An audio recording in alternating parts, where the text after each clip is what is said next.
शुरुआत इस वक्त की बड़ी खबर से करते हैं। यूक्रेन के खार्किव लिप्सी में रूसी हमले हुए हैं। दोनों मोर्चों पर रूस को बड़ी बढ़त मिल गई है। जंग में यूक्रेन के 600 सैनिकों की मौत हुई है। तो ये बड़ी खबर है इस वक्त की। रूस के खिलाफ नेटो के ताबड़तोड़ फैसलों और एक्शन ने पुतिन को बेचैन कर दिया है। बाइडेन और ज़ेलेंस्की की जल्द मुलाकात होने वाली है और रूस को शक है कि यूक्रेन को इस मुलाकात से बहुत कुछ हासिल हो सकता है। कुर्स्क से लेकर यूक्रेन की राजधानी तक पुतिन की बारूदी वर्षा का जवाब तलाशने के लिए वॉशिंगटन में अंतिम मंथन हो रहा है। सत्ता से जाते जाते बाइडेन पुतिन को हार का एहसास कराने के लिए कुछ भी कर सकते हैं और यही वजह है कि अब पुतिन का धैर्य खोने लगा है।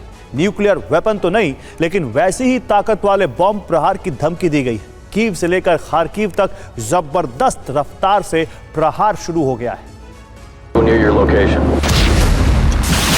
बाइडेन पर सत्ता के आखिरी महीनों का प्रेशर और पुतिन पर रूस की साख बचाने का दबाव। तनाव के इस माहौल में दुनिया के दो शक्तिशाली नेता बड़े फैसले लेने की जल्दबाजी में हैं।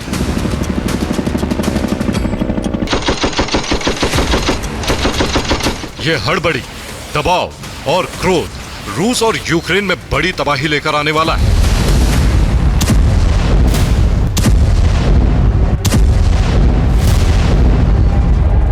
शुरुआत हो चुकी है। कीव एक बार फिर दहशत में है। खार्किव दहल रहा है। निप्रो नदी के किनारे महासंग्राम छिड़ गया है।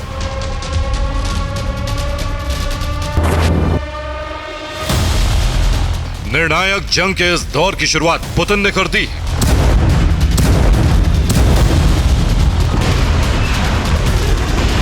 पिछले 24 घंटे से यूक्रेन की राजधानी कीव समेत कई इलाकों में धमाके हो रहे हैं।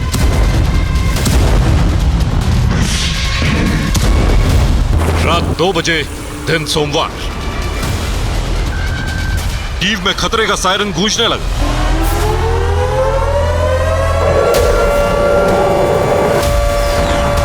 अचानक कीव के आसमान में कई कामिकाज़ी ड्रोन की आवाज गूंजने लगी।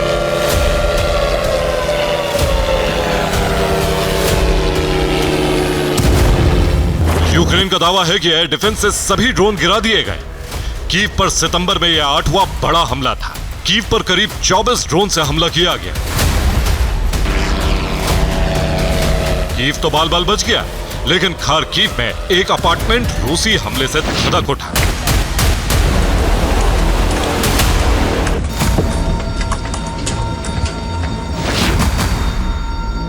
खार्किव में 30 से अधिक लोग जख्मी हो गए।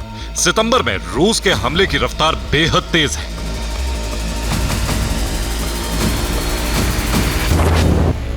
सात दिनों में रूस ने 30 मिसाइलों से हमला किया है। यूक्रेनी फौज पर 800 गाइडेड बम की बरसात कर दी गई। 300 ड्रोन हमले किए जा चुके हैं।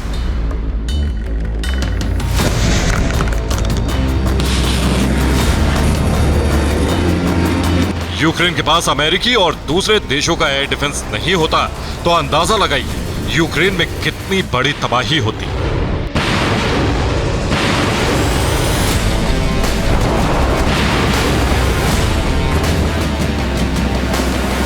लेकिन अब रूस कीव को एक ही बम के प्रहार से भस्म करने की तैयारी में है।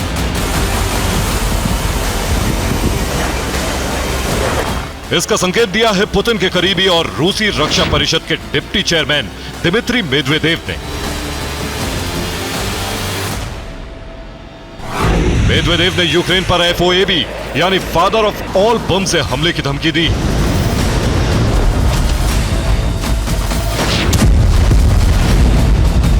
मेदवेदेव ने कहा, किसी के सब्र की परीक्षा अधिक दिनों तक नहीं ली जा सकती। कुछ दिनों में दुनिया को पता चलेगा कि रूस ने जो चेतावनी दी थी वो सही थी।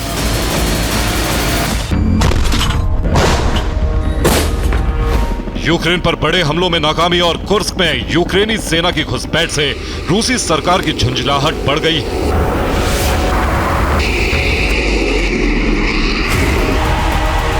यही वजह है कि अब एटमी हमले जैसी ताकत रखने वाले बम से कीव को भस्म करने की धमकी शुरू हो गई है।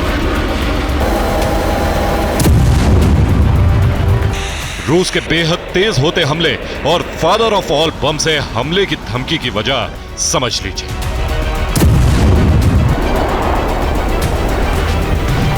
बाइडेन की सत्ता के सिर्फ 4 महीने बचे हैं। बाइडेन रूस को हराने का प्लान बना रहे हैं। यूक्रेन को स्टॉर्म शैडो से रूस पर हमले की छूट मिल गई है। यूएस से भी अटैक एमएस से रूस में हमले की छूट मिल सकती है।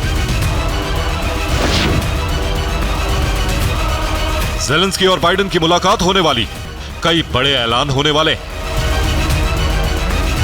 पुतिन इससे पहले ही कीव को भस्म करने की तैयारी में है और मुमकिन है कि गैर परमाणु लेकिन बेहद खतरनाक फादर ऑफ ऑल बम का इस्तेमाल हो। Bravo 6, second platoon is moving to rendezvous near your location. और FOAB रूस का सबसे ताकतवर गैर परमाणु हथियार है। इसे फादर ऑफ ऑल बम कहा जाता है। इसका वजन 7100 किलो है। यह 44 टन TNT का धमाका करता है। 44 टन TNT की वजह से ही इसके धमाके का असर 300 मीटर के इलाके में होता है। धमाका इतना जोरदार होता है कि पूरे इलाके में सुपरसोनिक शॉक वेव निकलती हैं, जिससे इमारतें खंडहर बन जाती हैं। FOAB को एरोसोल बॉम्ब, वैक्यूम बॉम्ब या फ्यूल एयर एक्सप्लोसिव भी कहा जाता है। यह हवा में 100 फीट की ऊंचाई पर 2 हिस्सों में बढ़ जाता है, जिसकी वजह से हवा में इसके विस्फोटक के कण फैल जाते हैं। बॉम्ब के अगले हिस्से की टक्कर जैसे जमीन से होती है, 44 टन TNT का धमाका होता है, जिसकी वजह से आसपास के इलाके में ऑक्सीजन खत्म हो जाती है।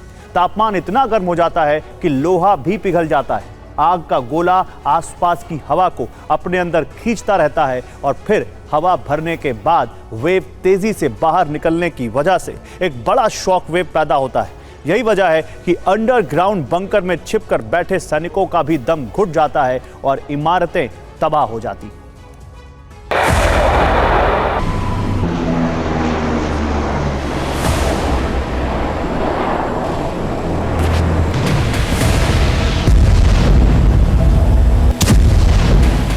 रूस का यह हथियार कोई सामान्य हथियार नहीं है। यह बम अमेरिका के पास मौजूद non nuclear mother of all bomb से भी करीब 4 गुना ताकतवर है। कीव की तबाही के लिए रूस के पास इससे बेहतर हथियार सिर्फ न्यूक्लियर बम है और रूस न्यूक्लियर हमले से बचना चाहता है। कीव के साथ खार्किव पर भी हमला किया गया। रूस ने खार्किव पर गाइडेड एरियल बम से हमला किया। रूस के हमले में इमारत का बड़ा हिस्सा जल गया। 33 लोगों को अस्पताल पहुंचाना पड़ा। खार्किव में रूस के ड्रोन से भी तबाही मची।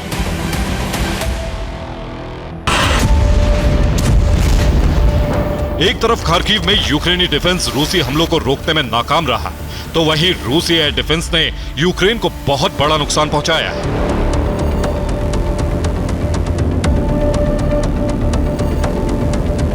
रूसी पलटवार से यूक्रेनी फाइटर जेट्स की संख्या एक बार फिर और कम हो गई।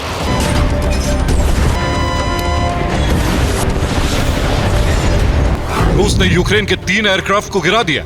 रूसी एयर डिफेंस से 2 सुखोई 27 गिराए गए। एक यूक्रेनी MiG-29 भी हवा में नष्ट कर दिया गया। यूक्रेन के 55 ड्रोन को भी भस्म करने का दावा किया गया है। रूस के ताबड़तोड़ प्रहार के बीच यूक्रेनी सैनिकों का संघार भी हो रहा है। अलग अलग मोर्चे पर यूक्रेन को रविवार को भारी नुकसान हुआ है।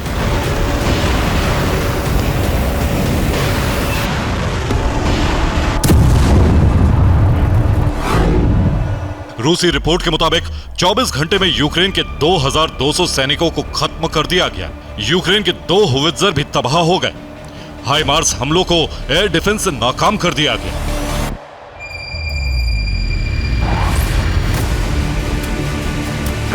चासव यार में रूस ने शक्तिशाली फैब 1500 बम का इस्तेमाल किया है।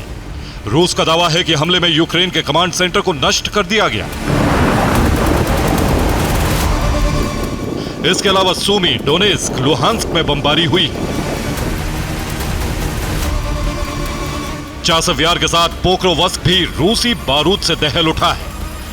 रूसी सेना ने पहली बार डिप्रो नदी के मोर्चे पर यूक्रेनी सेना को पीछे हटने पर मजबूर किया है। निप्रो नदी में यूक्रेनी सेना की बोट डुबा दी गई। रूस की इस बेचैनी की वजह यूक्रेन को लेकर नाटो के ताबड़तोड़ फैसले हैं। माना जा रहा है कि अब नाटो भी रूस से आर पार का मन बना चुका है और अमेरिका में चुनाव की वजह से युद्ध के अगले कई महीने का ब्लूप्रिंट तैयार कर लिया गया है। मुमकिन है कि आने वाले दिनों में रूसी जमीन पर धमाकों का सिलसिला और तेज हो। Bureau report, TV9 Bharatvarsh. तो यूक्रेन को लॉन्ग रेंज हथियारों से रूस पर हमले करने का मुद्दा रूस अमेरिका के बीच जंग का कारण बनने की ओर बढ़ रहा है। यूक्रेन अमेरिका पर लॉन्ग रेंज हमले शुरू करने के लिए दबाव बना रहा है और अमेरिका इस पर गंभीरता से विचार कर रहा है। अमेरिका के इस रुख को देखते हुए रूस आक्रामक हो गया है। क्रेमलिन ने कहा है कि रूस के पास परमाणु युद्ध शुरू करने के पर्याप्त आधार हैं। चेतावनी और शक्ति प्रदर्शन के लिए रूस फिनलैंड के करीब परमाणु बम का टेस्ट करने जा रहा है। अमेरिका और रूस के परमाणु बॉम्बर्स के बीच झड़प की खबरें भी हैं। देखिए कैसे ज़ेलेंस्की की जिद पूरे यूरोप पर परमाणु खतरा बनकर मंडराने लगी है।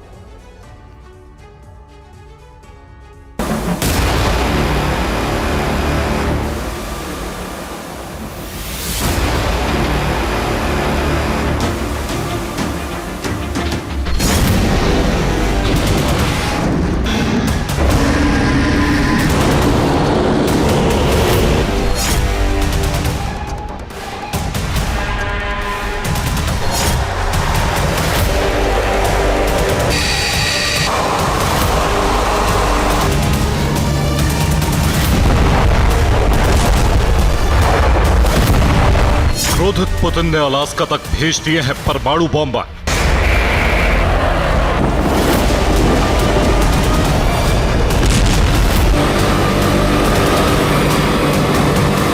फिनलैंड के करीब होने वाला है परमाणु टेस्ट।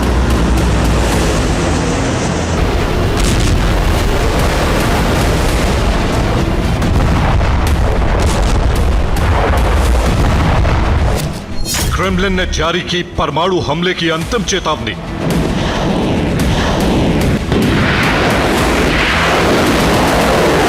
वॉशिंगटन और लंदन पर परमाणु हमले का अभ्यास हुआ पूरा।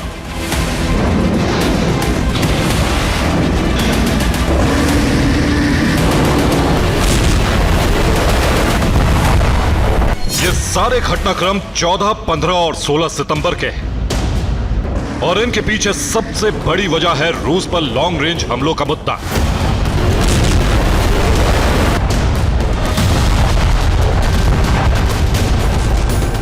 रूस यूक्रेन युद्ध में बीते 7 दिन से सबसे बड़ा मुद्दा रूस पर लॉन्ग रेंज हमलों को हरी झंडी देना बन गया है।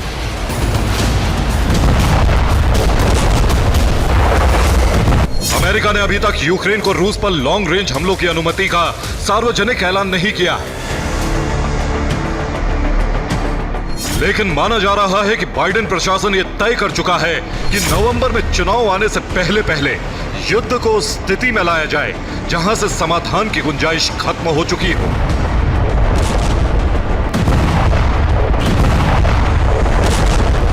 इसीलिए लॉन्ग रेंज हमलों की इजाजत पर मामला अटका हुआ है और आगे बढ़ने का मतलब महासंग्राम होगा।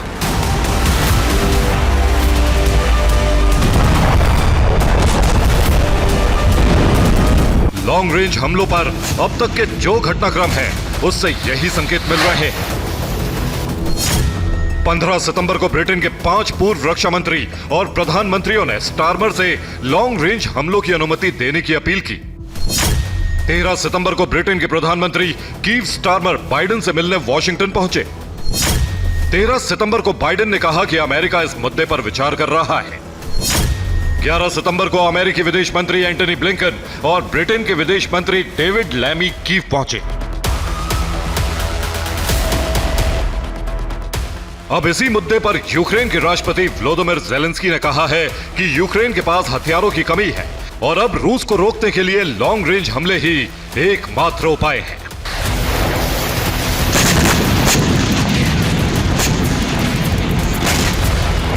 पंद्रह सितंबर को ज़ेलेंस्की ने अमेरिका और यूरोप पर दबाव बढ़ाने के लिए बयान जारी किया। ज़ेलेंस्की ने कहा कि लॉन्ग रेंज हमलों का मुद्दा अटका हुआ है। अमेरिका ने 14 ब्रिगेड के लिए हथियार देने का वादा किया। हमें 4 ब्रिगेड तैयार करने लायक हथियार भी नहीं मिले।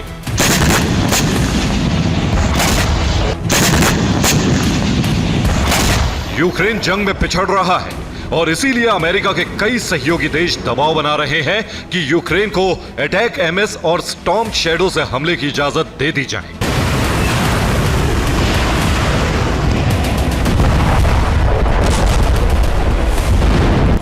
इन सब घटनाक्रमों को देखते हुए रूस ने परमाणु युद्ध की चेतावनी जारी कर दी। रूसी राष्ट्रीय सुरक्षा परिषद के डिप्टी चेयरमैन दिमित्री मेदवेदेव ने कहा है कि रूस को बहुत जटिल फैसला लेने के लिए बाध्य किया जा रहा है। किसी के धैर्य की लंबी परीक्षा लेना ठीक नहीं।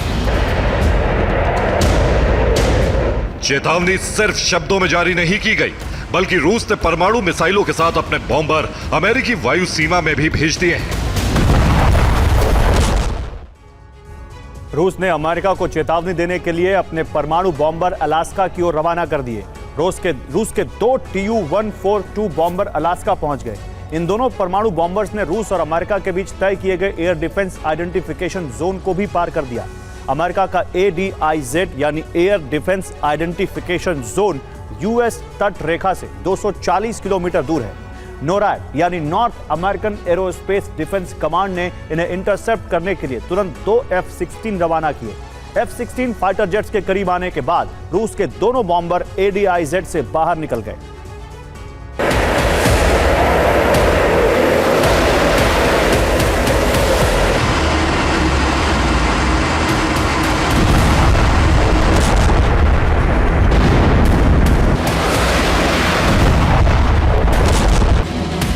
पहली बार परमाणु हथियारों से लैस रूस और अमेरिका के विमानों का आमना सामना हुआ है और इसे बड़े खतरे के तौर पर देखा जा रहा है।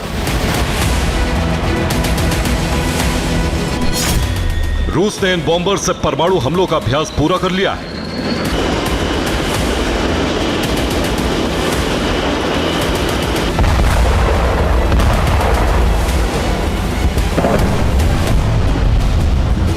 रूस के न्यूक्लियर बॉम्बर परमाणु हमलों के लिए अंतिम चरण की तैयारी की टेस्टिंग कर चुके हैं।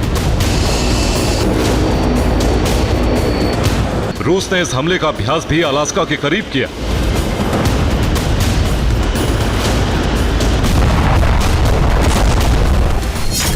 रूस के 4 परमाणु बॉम्बर्स ने अलास्का के करीब चुकची सागर के ऊपर परमाणु हमले का अभ्यास किया। इस अभ्यास में Tu-142, Tu-22, Tu-95MS और Tu-160 शामिल थे।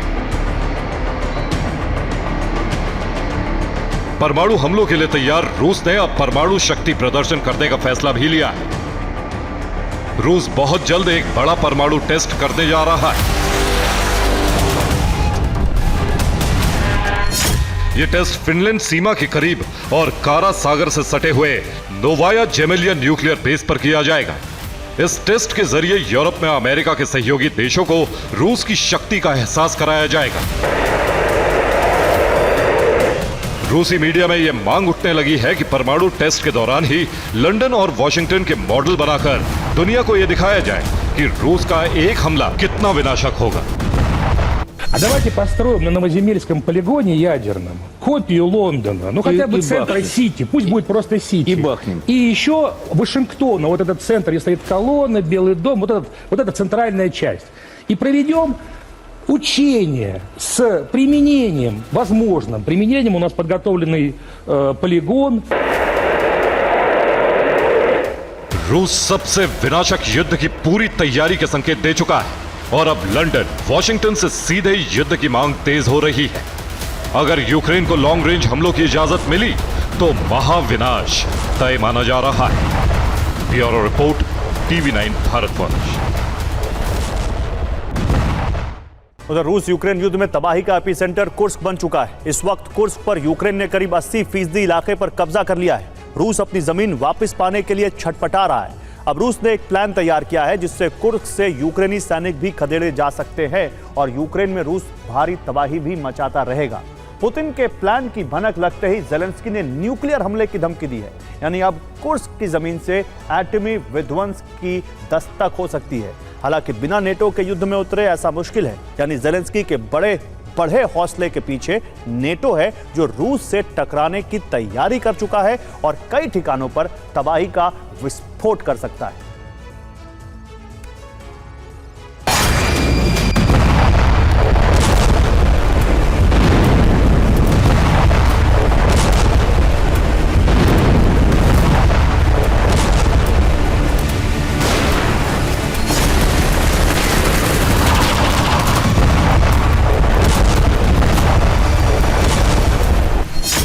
ज़ेलेंस्की की धमकी, रूस में परमाणु विस्फोट।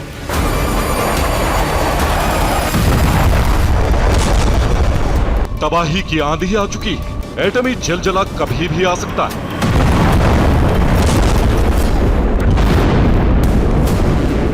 अमेरिका का मोहरा बन चुका अब तक का सबसे बड़ा प्रहार कर सकता है, और वो प्रहार होगा रूस में परमाणु विस्फोट।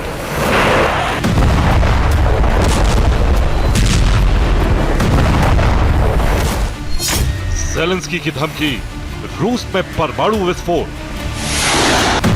यूक्रेन इतना विध्वंसक कदम क्यों उठा सकता है, इसके पीछे की वजह समझिए। अगर कुर्स्क यूक्रेन के हाथ से चला गया तो बेलगोरोद पर कब्जे का मंसूबा भी पूरा नहीं होगा। रूस फिर यूक्रेनी सैनिकों को सरेंडर पर मजबूर कर सकता है। लुहांस्क डोनेट्स्क के बाद रूस सूमी और दूसरे इलाकों पर कब्जा कर लेगा। अगर लंबी दूरी के हथियार नहीं मिले तो भी यूक्रेन युद्ध में पिछड़ जाएगा। नाटो अगर खुलकर मदद के लिए नहीं आया तो आत्मसमर्पण के अलावा कोई रास्ता नहीं बचेगा। कुर्स्क पर कब्जा करके यूक्रेन पहली बार युद्ध में फ्रंट फुट पर आया है, लेकिन कुर्स्क गया तो समझो ज़ेलेंस्की की हार करीब करीब तय हो जाएगी। हार के डर से यूक्रेन या तो सरेंडर करेगा या फिर बौखलाहट में रूस के न्यूक्लियर ठिकानों पर हमला बोलकर तबाही ला सकता है। यही वजह है यूक्रेन कुर्स्क पर कब्जा बनाए रखने के लिए पूरी ताकत लगा रहा है। इसलिए कुर्स्क में न्यूक्लियर पावर प्लांट की तरफ उसके सैनिक तेजी से बढ़ रहे हैं। इस वक्त प्लांट से दूरी करीब 30 किलोमीटर है। रूस ने डिफेंस सिस्टम लगाकर सुरक्षा बढ़ा दी। कुर्स्क में रूस और यूक्रेन में भीषण जंग चल रही। यूक्रेन अब फैसला ले सकता है कि वो F-16 से कुर्स्क में रूस की मिलिट्री पोस्ट पर हमला करे, जिससे कुर्स्क के जिन इलाकों पर उसका कब्जा है उन्हें बचाया जा सके। यूक्रेन एक खास पैटर्न से कुर्स्क में आगे बढ़ रहा है। उसके सैनिक गुरिल्ला युद्ध नीति का इस्तेमाल कर रहे हैं। रूस को रोकने के लिए यूक्रेन ने साबोटाज ऑपरेशन शुरू किया है। रूस में कई जगहों पर प्रॉक्सी अटैक कराए जा रहे हैं। कुर्स्क, बेलगोरोद, वोरोनेज, रोस्तोव में यूक्रेन जमीनी और हवाई हमले दोनों कर रहा है। लेकिन सबसे बड़ा खतरा कुर्स्क न्यूक्लियर प्लांट को लेकर है। रूस को डर है अगर कुर्स्क एटमी प्लांट पर हमला हो गया तो भारी तबाही मचेगी। इसलिए रूस अब ज़ैपोरिज़िया न्यूक्लियर प्लांट में विस्फोट का डर दिखाकर यूक्रेन को डराना चाहता है, जिससे फिलहाल ज़ेलेंस्की को एटमी हमले से रोका जा सके।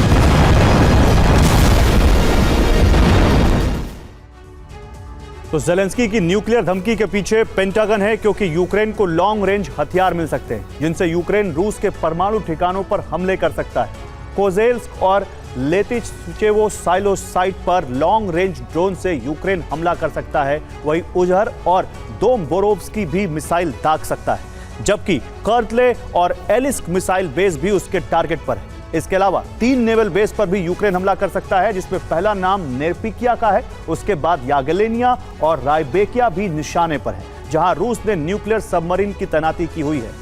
न्यूक्लियर बॉम्बर एयरबेस पर खड़े रूसी जहाजों को यूक्रेन ध्वस्त कर सकता है, जिसमें यूक्रेन का और एंगल्स एयरबेस नेटो की हिट लिस्ट में सबसे ऊपर है।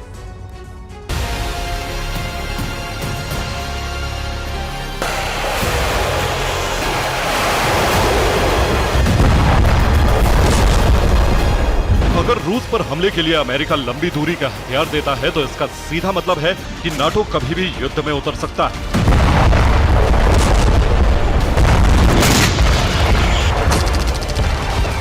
खास तौर से कुर्स्क बचाने के लिए यूक्रेन की मदद करने में अमेरिका पूरी तैयारी कर चुका है।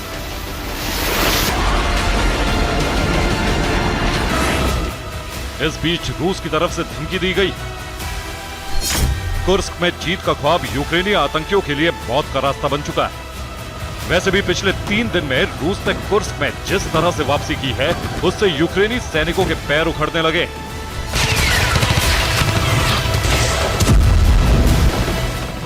यूक्रेन आगे बढ़ते हुए ड्रोन अटैक भी कर रहा है। इसके लिए स्वार्म ड्रोन का सहारा ले रहा है, जिससे रूसी सैनिकों को मुकाबले में दिक्कत हो रही थी। लेकिन अब रूस ने Ka-52M हेलीकॉप्टर उतारा, जो फ्रंट लाइन पर पहुंचकर हमले कर रहा है।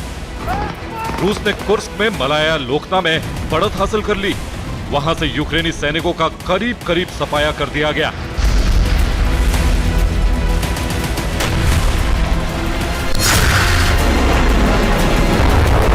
लेकिन कई जगहों पर यूक्रेन हावी।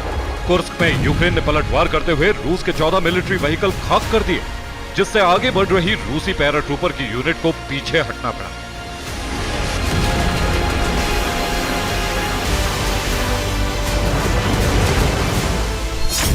अभी जो कुर्स्क में ताजा स्थिति है, institute for the study of war यानी ISW के मुताबिक कुर्स्क के नक्शे में जितना भी नीला हिस्सा दिख रहा है, यहाँ यूक्रेनी सैनिकों का कब्जा है, जो 80% से ज्यादा है। जबकि जितना लाल हिस्सा है, वहाँ रूसी सैनिकों ने कब्जा कर लिया है। जबकि कुछ दिन पहले तक यूक्रेनी सैनिक यहाँ बढ़त में थे। इसके अलावा पीले हिस्से में रूस और यूक्रेनी सैनिकों में भीषण जंग चल रही है। अब रूस ने कुर्स्क में डिप्लॉयमेंट बढ़ाया है। उधर कीव की तरफ सैनिक बढ़ रहे हैं, यानी रूस कुर्स्क बचाने के अलावा यूक्रेन में लगातार कब्जा करने वाली युद्ध नीति पर चल रहा है, जिससे कुर्स्क के बदले यूक्रेन से कई इलाके छीन सके।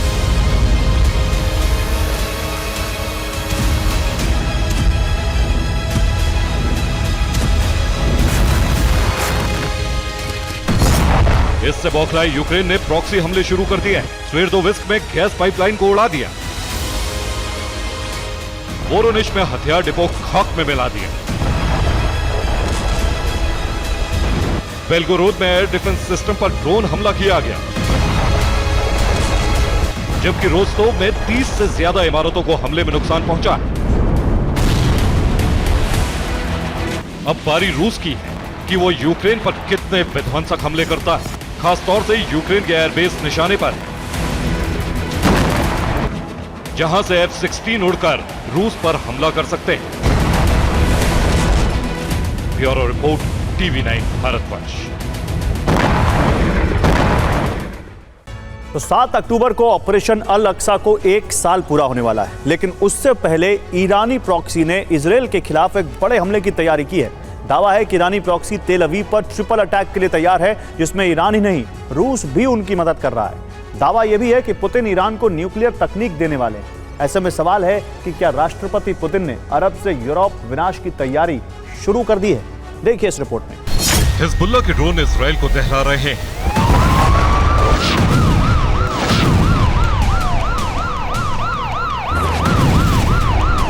हूती की मिसाइलों की पहुंच इजरायली जमीन तक हो चुकी है।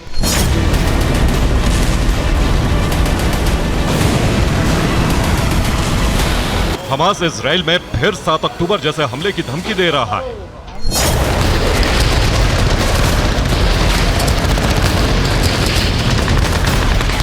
इजरायल के खिलाफ जिस चक्रव्यूह की चर्चा लंबे वक्त से हो रही थी, वो अब पूरी तरह से एक्टिवेट हो चुका है। दरअसल हिजबुल्लाह लंबे वक्त से इजरायल पर हमले कर रहा था। वही हमास से इजरायल की जंग जारी। अब हूती भी इजरायल तक सफल हमले करने में कामयाब हो चुका है। यानी 3 तरफ से इजरायली जमीन को ईरानी प्रॉक्सी दहला रही है।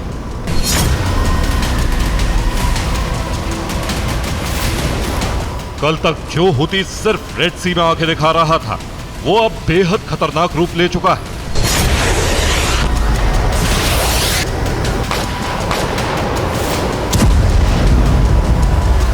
दरअसल अरब में हूती बेलगाम हो चुका है। बीते 48 घंटे में उसने अमेरिका और इजराइल दोनों को बड़े जख्म दिए।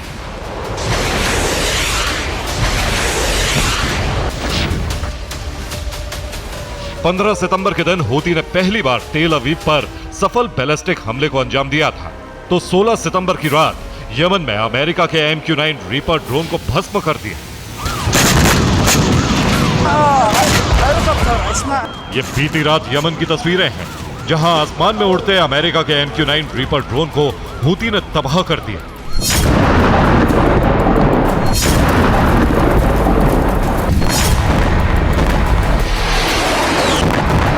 हमले के बाद ड्रोन यमन के धमार प्रांत में गिरा, जिसके बाद उसमें आग लग गई। दावा है कि हुती ने ड्रोन पर मिसाइल अटैक किया था, उसका निशाना बिल्कुल सटीक रहा और अमेरिकी ड्रोन तबाह हो गया।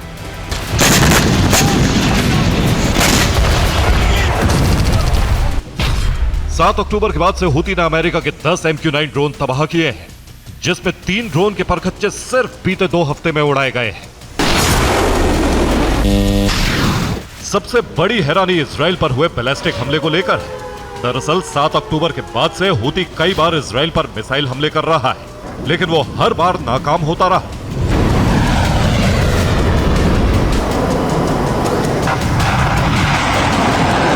दरअसल हुती चाहे इजराइल पर जमीन से हमला करे या समंदर से, दोनों तरफ उसके सामने 2 बड़ी दीवार है। अगर हुती की मिसाइल जमीन से फायर होकर इजराइल तक पहुंचती है तो पहले उसे सऊदी अरब और फिर जॉर्डन के एयर डिफेंस सिस्टम से बचकर निकलना होगा, तब कहीं जाकर हुती की मिसाइल इजराइल के पास पहुंचेगी। वहीं हुती रेड सी से इजराइल पर मिसाइल दागता है तो रेड सी में अमेरिका के 2 फ्रिगेट और फ्रांस का एक वॉरशिप मौजूद है, जो हुती की मिसाइल को इजराइल तक नहीं पहुंचने देगा। ऐसे में सवाल है कि हुती की बैलिस्टिक मिसाइल इजराइल तक कैसे पहुंची।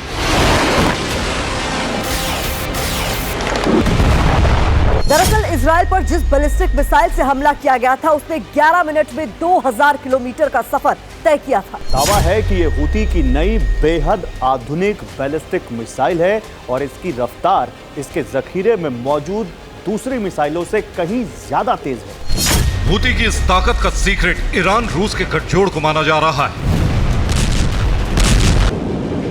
दरअसल अब रूस और ईरान एक होकर अमेरिका के खिलाफ काम कर रहे हैं।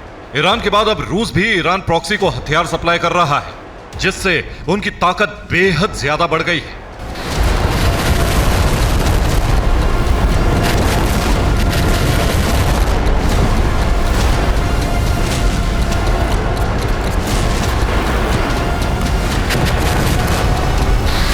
हाल में British PM Keir Starmer America दौरे पर गए थे। यहां भी ईरान और रूस के गठजोड़ की चर्चा हुई थी। आशंका है कि ईरान और रूस के बीच सीक्रेट न्यूक्लियर डील हो चुकी है। अगर ऐसा है तो ईरान न्यूक्लियर वेपन्स बनाने के बेहद करीब पहुंच जाएगा। बीते हफ्ते रूस को ईरान से बैलिस्टिक मिसाइल मिलने की बात सामने आई थी। दावा है कि इसके बदले में पुतिन ने खेमेनेई को न्यूक्लियर तकनीक दे दी है। रूस का साथ मिलने से जहां ईरान को परमाणु तकनीक मिल रही है, वहीं उसके प्रॉक्सी संगठनों को हथियार मिल रहे हैं। रूस की कोशिश है कि ईरानी प्रॉक्सी लगातार इजराइल को दहलाती रहे और अमेरिका को अपना ध्यान यूक्रेन से पूरी तरह हटाकर शिफ्ट करना पड़े।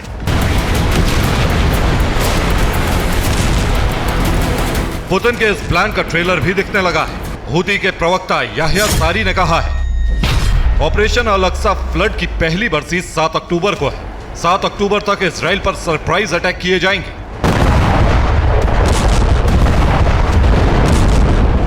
दावा है कि हुती 7 अक्टूबर के बाद इजराइल पर बड़ा हमला करने वाला है।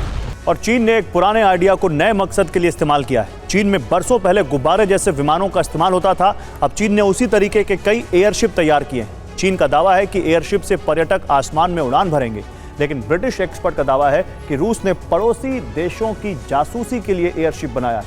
एयरशिप से जासूसी होगी और पूरी दुनिया पर्यटन के नाम पर झांसा देने की तैयारी में है पूरी दुनिया को चीन। दिखने में विमान के आकार का बड़ा गुब्बारा,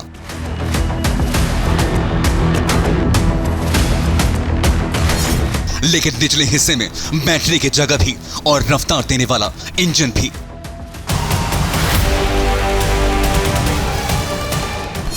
यह चीन का नया एयरशिप है, नाम है AS-700। चीन इसे पर्यटन के लिए बना रहा है। दावा है कि इसमें सवार होकर लोग बादलों के बीच जा सकेंगे।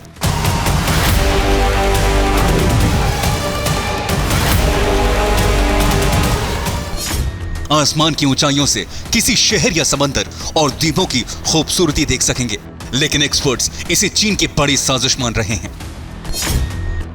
दावा है कि AS-700 बनाने का मकसद जासूसी करना है। पर्यटन के बहाने पड़ोसी देशों पर नजर रखी जाएगी, समुद्री इलाकों पर लगातार नजर बनी रहेगी। ऐसा अंदेशा इसलिए है क्योंकि AS-700 का प्रोडक्शन बहुत बड़े पैमाने पर चल रहा है। पर्यटन के लिए हजारों AS-700 बनाने की वजह से ही दुनिया के विशेषज्ञों का ध्यान चीन के इस प्रोजेक्ट की तरफ गया है। ऐसे एयरशिप 1900 के दशक की शुरुआत में काफी लोकप्रिय हुआ करते थे। तब इन छोटे विमानों को ब्लिम्प कहा जाता था। अक्टूबर 2022 में चीन ने पहली बार इसे टेस्ट किया है। रिपोर्ट के मुताबिक साल 2025 की शुरुआत में चीन में पर्यटकों के लिए एयरशिप की उड़ानों को शुरू कर दिया जाएगा। लेकिन एक ब्रिटिश रिपोर्ट में दावा है कि चीन के सभी एयरशिप में जासूस तंत्र लगाए जा रहे हैं और एयरशिप को धोखे में रखने के लिए बनाया जा रहा है। चीन का AS-700 लगातार 10 घंटे तक हवा में रह सकता है। यह 700 किलोमीटर की रेंज में उड़ान भर सकता है। 4000 किलो का वजन लेकर यह उड़ सकता है। अगर ये एयरशिप फिलीपींस या ताइवान की सीमा में घुसपैठ भी करते हैं तो इसे चीन की सेना का घुसपैठ नहीं माना जाएगा, क्योंकि चीन ने इसे पर्यटकों के लिए बनाए हैं।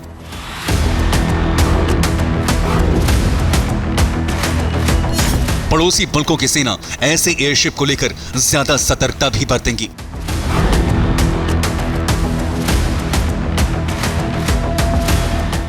दावा किया जा रहा है कि चीन इसका फायदा उठाएगा और सिविलियन एयरक्राफ्ट की उड़ानों के बहाने समंदर के बड़े इलाके पर दिन रात नजर रख सकेगा। इस एयरशिप प्रोजेक्ट को लेकर चीन ने जो तैयारी की है वो भी किसी सैन्य मिशन से कम नहीं है।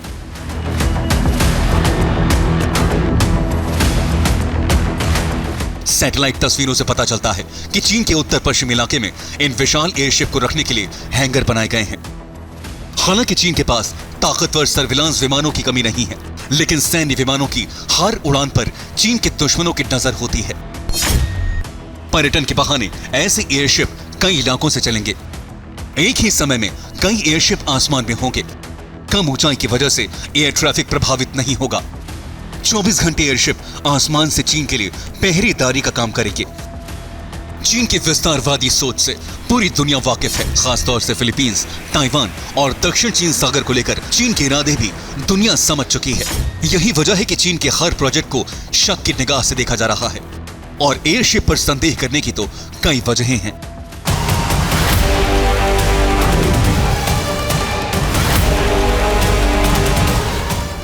Bureau report, TV9 Bharatvarsh.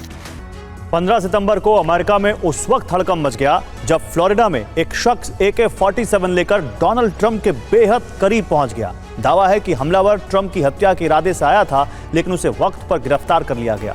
बीते 60 दिनों में ट्रंप पर यह दूसरा हमला है। सवाल है कि ट्रंप को कौन मारना चाहता है। इस रिपोर्ट में देखिए। तारीख 15 सितंबर, जगह फ्लोरिडा, अमेरिका। अमेरिका में दोपहर के 2 बजे थे। फ्लोरिडा के ट्रंप इंटरनेशनल गोल्फ क्लब में डोनाल्ड ट्रंप रिपब्लिकन पार्टी के एक डोनर स्टीव विटकॉफ के साथ गोल्फ खेल रहे थे। तभी गोल्फ क्लब के पास झाड़ियों में हलचल हुई। सीक्रेट सर्विस के एजेंट की नजर राइफल के साथ एक संदिग्ध पर पड़ी, जिसके पास बंदूक थी। सीक्रेट सर्विस के एजेंट ने तुरंत संदिग्ध पर फायरिंग कर दी।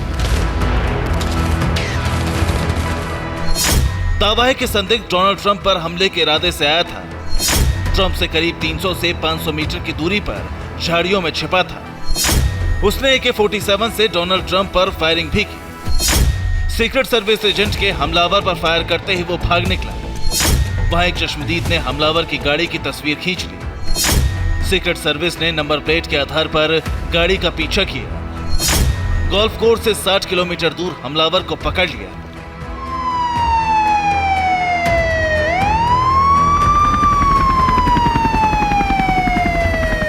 पुलिस ने मौके वारदात से हमले में इस्तेमाल AK-47 भी बरामद कर ली है। यहां से काला बैग और गोप्रो कैमरा भी बरामद किया गया है। आरोपी के पकड़े जाने के बाद ट्रंप ने सोशल मीडिया पोस्ट में लिखा, मैं सुरक्षित हूं। मैंने अपने आसपास गोलियों की आवाज सुनी थी, लेकिन इससे पहले घटना को लेकर कोई भी अफवाह फैले, मैं ये साफ करना चाहता हूं कि मैं ठीक हूं। मुझे कोई भी चुनाव प्रचार से पीछे नहीं हटा पाएगा। मैं कभी सरेंडर नहीं करूंगा। FBI ने खुलासा किया है कि ट्रंप पर हमले के आरोपी का नाम रायन वेस्ली राउत है, जो अब FBI की गिरफ्त में है। दावा किया जा रहा है कि रायन यूक्रेन समर्थक था। उसे डर था कि ट्रंप सत्ता में आए तो यूक्रेन की बारूदी मदद बंद हो जाएगी, इसीलिए उसने हमला किया। इन दावों की वजह रायन वेस्ली राउत की चौंकाने वाली तस्वीरें और पोस्ट है। दावा किया जा रहा है कि 2 साल पहले आरोपी रायन वेस्ली यूक्रेन की तरफ से लड़ने के लिए कीव पहुंच गया था। 2022 में 58 साल के रायन वेस्ली ने दावा किया था कि वो 74 साल के जापानी को भी यूक्रेन की तरफ से जंग में उतार सकता है। FBI के लिए रायन वेस्ली एक पहेली बन गया है। शुरुआती जानकारी के मुताबिक रायन वेस्ली अमेरिका में नॉर्थ कैरोलिना का रहने वाला है। वो ड्रग रखने और बिना लाइसेंस गाड़ी चलाने के लिए पहले भी गिरफ्तार हो चुका है। वो एक शेड कंपनी चलाता है जो बेघरों के लिए घर बनाती है। फिलहाल आरोपी रायन वेस्ली राउत का फेसबुक अकाउंट बंद कर दिया गया है।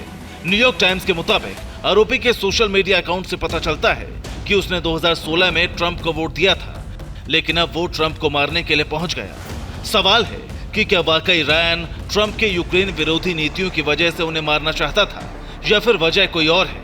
ये पता लगाना FBI के लिए किसी चुनौती से कम नहीं है। Bureau report, TV9 Bharatvarsh.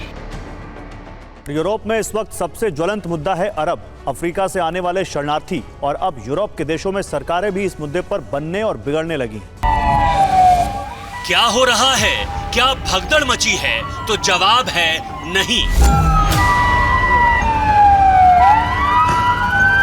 Siren बज रहे हैं, लोग बदहवास भागे जा रहे हैं। क्या कोई हवाई हमला हुआ है? तो जवाब है नहीं। पुलिस लोगों को पकड़ रही है, पीछे धकेल रही है। तो क्या पुलिस के साथ प्रदर्शनकारियों का टकराव हुआ है? तो इसका भी जवाब है नहीं।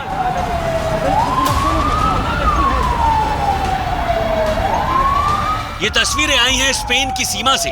भगदड़ मोरक्को स्पेन की सीमा पर मची है। ये तस्वीरें मोरक्को के फनीदक शहर की हैं। फनीदक शहर स्पेन की सीमा से सटा है और ये लोग स्पेन में घुसने की कोशिश कर रहे हैं। मोरक्को पुलिस इन्हें रोकने की कोशिश कर रही है, लेकिन पहाड़ियों को लांघते हुए, सड़कों पर दौड़ते हुए ये लोग स्पेन में घुसना चाहते हैं। मोरक्को स्पेन सीमा पर जुटे ये लोग स्पेन के सेउटा में घुसने की कोशिश कर रहे हैं और मोरक्को पुलिस इन्हें रोकने के लिए इनके साथ टकरा रही है।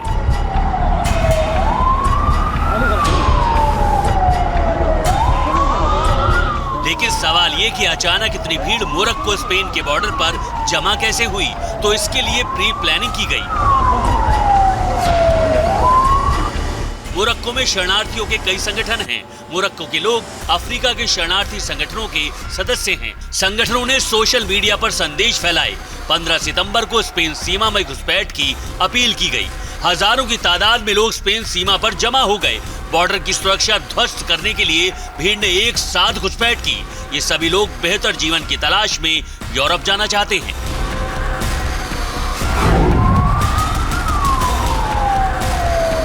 हालांकि मोरक्को पुलिस ने इस भीड़ को रोकने की पूरी कोशिश की, लेकिन कुछ लोग नो मैंस लैंड वाले इलाके में भी घुस गए। मोरक्को पुलिस ने साजिश में शामिल 65 से ज्यादा लोगों को गिरफ्तार किया है, जो स्पेन के सेउटा शहर में घुसपैठ के लिए भीड़ जमा कराने के मास्टरमाइंड थे। सेउटा शहर उत्तरी अटलांटिक सागर और भूमध्य सागर की सीमा रेखा कहा जाता है। ये मोरक्को से सटा है, लेकिन स्पेन का स्वायत्त राज्य है। तो हमने आपसे 3 सवाल पूछे थे। देखते हैं प्रोबो देश का ओपिनियन मीटर क्या कहता है। क्या भारत बांग्लादेश से टेस्ट सीरीज जीतेगा? 75% यस, 25% नो। क्या अडानी ग्रुप भारत में सेमीकंडक्टर प्लांट लगाएंगे? 75% यस, 25% नो।